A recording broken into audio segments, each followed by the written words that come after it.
नमस्कार दोस्तों, आपको स्टूडेंट ऑनलाइन एकेडमी में स्वागत है। आज हम लोग समीकरण के विलोपन विधि का हल करने जा रहे हैं। विलोपन विधि से कैसे समीकरण बनाते हैं इसके बारे में हम लोग इस वीडियो में जानेंगे।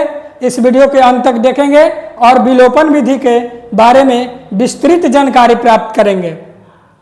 समीकरण है 2x - y बराबर 3। पहला समीकरण है ये, और दूसरा समीकरण है 4x - y बराबर 5 बराबर समीकरण 2। यानी इसको हम लिख लेते हैं 2x - y बराबर 3, 4x - y बराबर 5। इस समीकरण पहला हो गया और यह समीकरण दूसरा हो गया। विलोपन विधि का अर्थ होता है कि एक का विलुप्त कर दीजिएगा तो दूसरा का वैल्यू आ जाएगा, और y का वैल्यू विलुप्त करिएगा तो x का वैल्यू आएगा। ठीक है, विलोपन का यही अर्थ होता है। दूसरी बात, जिसका हमें वैल्यू ज्ञात करना है उसको गुना करके दोनों समीकरण में वैल्यू बराबर कर लेना होगा। अगर हम x का मान ज्ञात करते हैं तो y का वैल्यू देख लेंगे, और y का वैल्यू ज्ञात करेंगे तो x का देख लेंगे। ध्यान देंगे, कौन बराबर करे, जो बराबर करेंगे वो कट जाएगा और दूसरे का वैल्यू आ जाएगा।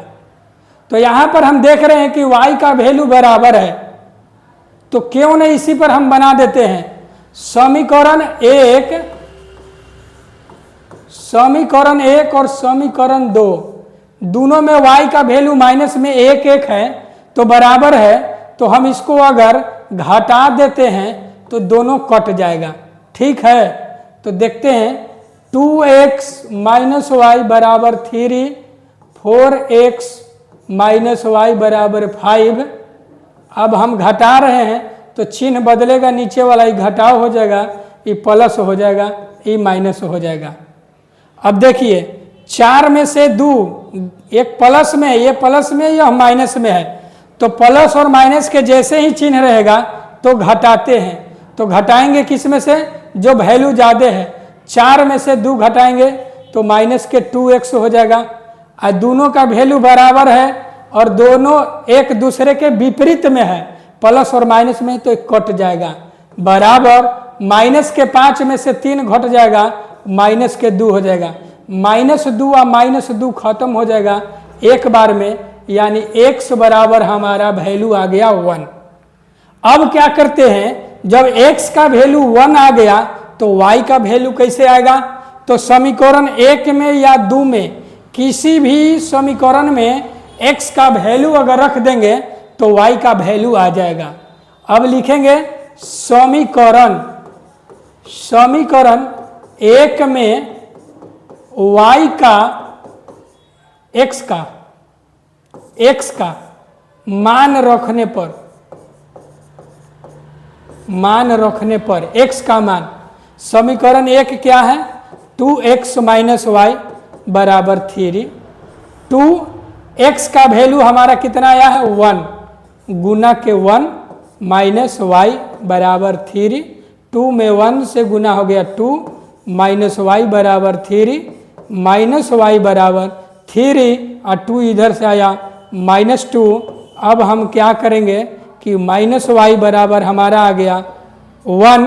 y या x या z कभी भी अपने पास माइनस नहीं रखता है, वह दूसरे को दे देता है अंक वाले को, इसलिए y का वैल्यू -1 हो गया और x का वैल्यू 1 हो गया।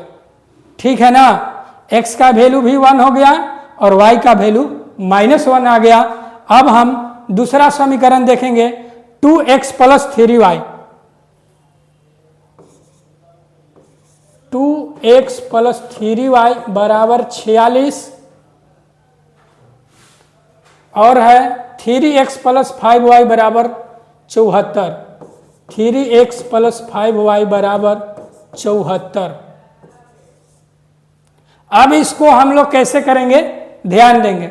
वहां पर तो मान बराबर था इसलिए हम लोग आसान हो गया, लेकिन अगर x को हम बराबर करेंगे तो x वाले जो अंक है फर्स्ट में सेकंड वाले अंक से गुना करेंगे और सेकंड वाले में फर्स्ट वाले अंक से। समीकरण फर्स्ट और समीकरण सेकंड। x को बराबर करना है तो पहला में गुना करेंगे 3 से और दूसरा में गुना करेंगे 2 से। अब हमारा x बराबर हो जाएगा, वैल्यू किसका आ जाएगा, y का।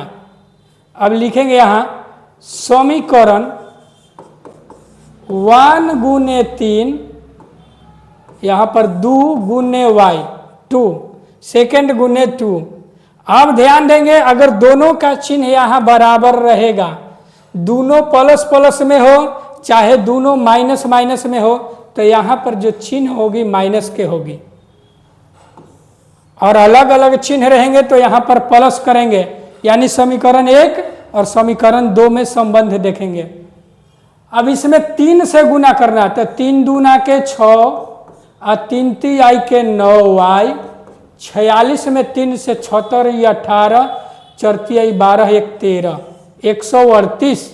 इसमें 2 से गुना करेंगे, 3 दूना के 6, 5 दूना के 2y और 74 दूना के 148।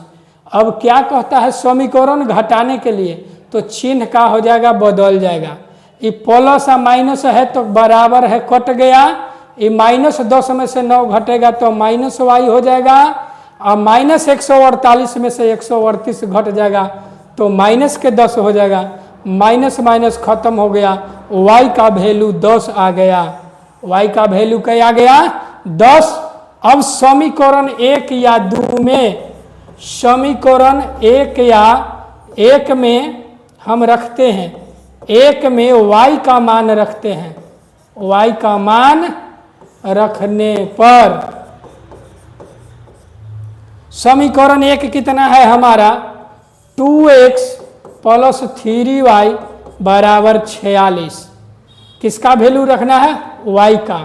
y का वैल्यू कितना आया है, 10। 2x प्लस 3 गुने 10 बराबर के 46। 2x 3 दहा के 30 बराबर 46। 2x बराबर 46 माइनस के 30, 2x बराबर के 16 और 2 8 16, x बराबर 8 हो गया। और y का वैल्यू आपको आया था, कितना आया था, 10। यही हमारा सॉल्यूशन हो गया। वीडियो समझ में आया तो लाइक और सब्सक्राइब और शेयर करेंगे। धन्यवाद।